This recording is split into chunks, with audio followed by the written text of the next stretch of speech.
نبی پاک فرماتے ہیں میں سو رہا تھا، چھت پہ فرشتے آئے. بات آپ نے سنی ہوئی ہے، صرف کچھ نظریات معراج کے والے سے عرض کرنے ہیں، چند نظریات.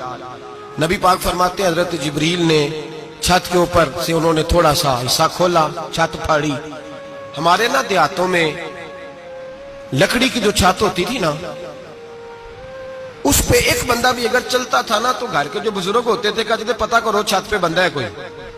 ایک آدمی فٹافٹ بزرگ جاگ جاتے تھے، کہتے پتہ کرو بھائی، بلکہ ساتھ والے کو آواز دیتے تھے، دروازہ کھولتے تھے. ہوتا تھا کہ نہیں ہوتا تھا؟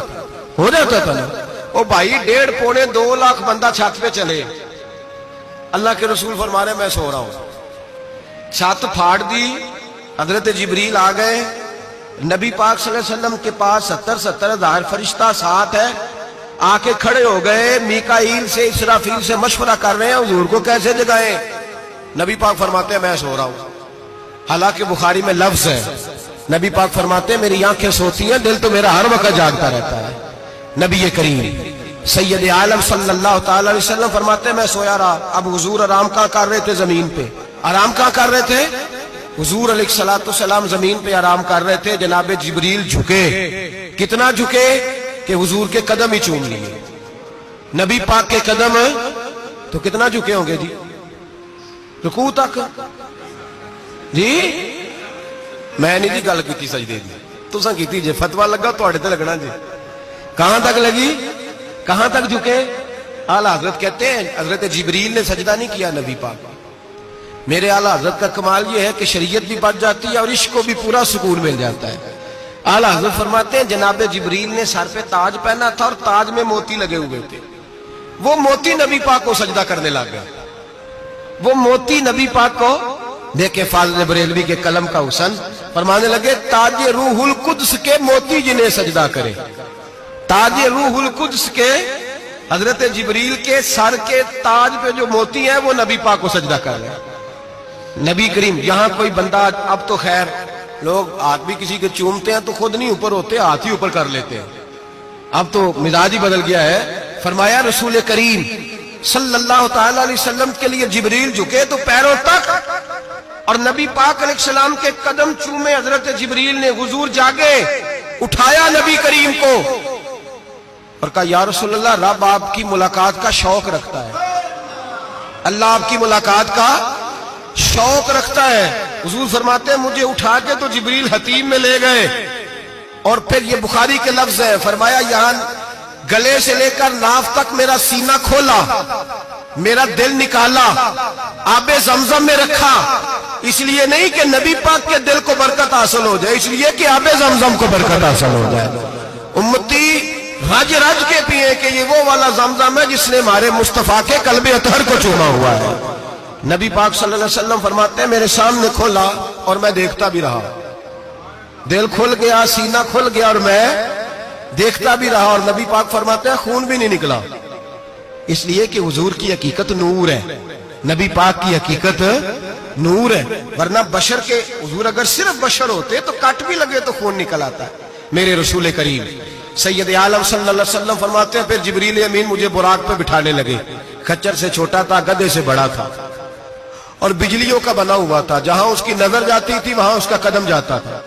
نبی کریم فرماتے ہیں مجھے بٹھانے لگے تو میں رک گیا. میں نے کہا میں نہیں بیٹھتا. یا رسول اللہ کیا ہوا؟ فرمایا اللہ فرماتا ہے یوم نسوق المجرمین الی جہنم وردا، جب آپ کے امتی نکلیں گے قبروں سے تو ڈنڈے مار مار کے لے جائے جائیں گے. پہلے رب میرے ساتھ وعدہ کرے کہ جب میرے غلام قبروں سے نکلیں گے تو انہیں بھی براق عطا کرے گا. پہلے وعدہ کرے. حضرت جبریل کہتے ہیں میں وہیں کھڑا تھا. رب کریم نے کہا چل وعدہ کر لے، یوم نحشر المتقین الی الرحمن وفدا، محبوب جب تیرے فرما بردار قبروں سے نکلیں گے تو میں سب کو براق عطا کر دوں گا، سب کو براق دے دوں گا. نبی کریم فرماتے ہیں میں براق پہ بیٹھا، سفر شروع ہوا. نبی رحمت علیہ السلام فرماتے ہیں میں گزرا. یہ بات آپ نے سنی ہوئی ہے پر بیان کرنے بھی بڑی ضروری ہے. مررت علی الموسیٰ فہو یصلی فی قبرہ، رواہ مسلم. او خدا کے بندو، اللہ تبارک و تعالی ہدایت کا نور دے. کہاں بیٹھ کے قرآن و سنت پڑھتے ہو؟ کیوں نہیں عقیدے کو سمجھتے؟ نبی کریم علیہ السلام نے فرمایا میں معراج کی رات گزرا. یہ سنی کان کھول کے سنے، دل کھول کے.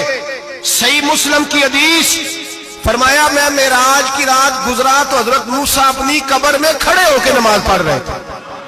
حضرت موسیٰ اپنی قبر میں, بولے سارے, اپنی قبر میں, حضرت موسیٰ اپنی قبر میں کھڑے ہو کے. اب آؤ, حضرت سعید بن مسیب تابعی ہیں, صحابہ کے شاگرد ہیں.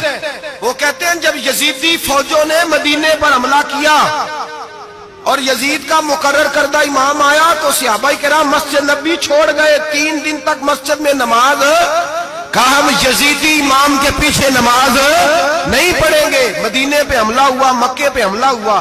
حضرت سعید بن مسیب کہتے ہیں میں دیوانہ بن کے, مجنون بن کے اندر گھس گیا. یزیدی فوجیں سمجھی میں دیوانہ ہوں, شاید پاگل ہوں, مجھے انہوں نے تکلیف کوئی نہ دی. فرماتے میں نبی پاک کی قبر کے ساتھ ٹیک لگا کے بیٹھا تھا, زور کا وقت ہوا تو میں رونے لگ گیا. اب میں نماز کیسے پڑھوں گا, اذان کا کیسے پتہ چلے گا. آپ فرماتے ہیں مجھے اللہ کی عزت کی قسم, جب اذان کا وقت ہوا تو نبی پاک کی قبر سے اذان کی آواز آنے لگی. فرماتے جب جماعت کا وقت ہوا تو حضور کی قبر سے اقامت کی آواز آئی, پھر جماعت کی آواز آئی, اور میں نے اپنے نبی کے پیچھے زور کی نماز ادا کی. حضور کے پیچھے حضرت موسیٰ اپنی قبر میں نماز پڑھے, اور میرے رسول تو قبر میں جماعتیں کراتے ہیں. حضور جماعتیں کراتے ہیں, اور آپ فرماتے ہیں میں 3 دن مسجد, کان کھول کے دل کھول کے سنو, ہم نے کوئی ریڈی میڈ عقیدہ نہیں اپنایا, ہم کوئی دائیں بائیں سے پکڑ کے نہیں لے آئے کہ وہ فلاں آیا تھا بہت بڑا, اس نے جبہ کبہ پہنا تھا تو اس کے پیچھے لگ گئے. ہم کسی کو نہیں مانتے, ہم تو مانتے ہیں رسول اللہ کے غلاموں کو, ہم تو مانتے ہیں صحابہ کو. ہمیں حضرت سعید بن مسیب بتا گئے ہیں کہ جو کہے تجھ کو مردہ تو مردہ ہے واللہ, تو زندہ ہے واللہ, تو زندہ ہے واللہ, تو زندہ ہے واللہ. میری چشم عالم سے چھپ جانے والے میرے رسول کریم صلی اللہ علیہ وسلم نے فرمایا موسیٰ اپنی قبر میں کھڑے ہو کے نماز پڑھ رہے تھے. حضرت موسیٰ اگر زندہ ہے تو جو موسیٰ کے بھی امام ہے, جو جناب موسیٰ کے بھی ایسے ہی فٹافٹ. ہم پہ تو کسی کا روب طاری نہیں ہوتا, اتنی موٹی جلدیں لوگ کتابوں کی دے جاتے ہیں, کہتے پڑھو جی کی لکھے ہے. میں کیا, اصل میں اس کے دل میں پیار نہیں, اس نے صرف محمد لکھ کے صلی اللہ علیہ وسلم لکھا ہے. یہ تھوڑی دیر بیٹھتا بریلی کے امام کے پاس تو اسے بتاتے ہیں حضرت محمد نے لکھنا چاہیے, لکھنا چاہیے امام الانبیاء, سرور کون و مکان, تاجدار حالات, لکھنا چاہیے مشکل کشا, حاجت روا, حبیب خدا محمد مصطفیٰ صلی اللہ. تمہیں تو نام نہیں ڈھنگ سے لکھنا آتا, تم مصطفیٰ کی بات کیا کرو گے, تمہیں کیا خبر. میلاد کی بات آئے تو جائز نہیں, معراج کی بات آئے تو کہتے ہیں خواب میں ہوئی تھی. کیا بغض ہے, رٹا کیا ہے. اعلیٰ حضرت فرماتا ہے کھائے تجھ کو تپے سکر, تیرے دل میں کس سے بخار ہے. حضور کی شان کی بات آتی ہے تو اڑ جاتا ہے. ابو بکر صدیق سے پوچھ, ابو جہل نے آ کے کہا تیرا رسول کہتا ہے میں 18,000 سال کا سفر 1 منٹ میں طے کر آیا ہوں, زمین جنت دوزخ ہر شے دیکھ آیا. ابو جہل کہہ رہا ہے. ابو بکر صدیق فرمانے لگے اگر محمد عربی نے کہا تو آ کر ساچی کہا ہے, اگر رسول اللہ نے کہا ہے تو آ کر ماننے والا, عقیدہ بنا ماننے والا. ایسے لوگ سڑک پہ بیٹھ کے بات کر دیتے ہیں اور فٹافٹ سنی بھی مسئلہ پوچھنے آ جاتا ہے, کہتا ہے جی وہ فلانا مولوی کا, وہ کون ہوتا ہے, کون ہے وہ, کس کی بات کر رہے ہو. بات کرنی ہے تو ابو بکر صدیق کی کرو, عثمان غنی کی کرو, مولا علی کی کرو, انس بن مالک کی کرو, طلحہ اور زبیر کی کرو. ہم کسی دائیں بائیں والے شخص کی بات نہ کرتے ہیں نہ سنتے. ہم پہ نہیں کسی بندے کا روب طاری ہوتا, ہم کہ چل دوڑ جا, ہم تجھے کیا سمجھتے ہیں. ہم تو سمجھتے ہیں اس کو جس کی بات سے رسول اللہ کی پیار کی خوشبو آتی ہے.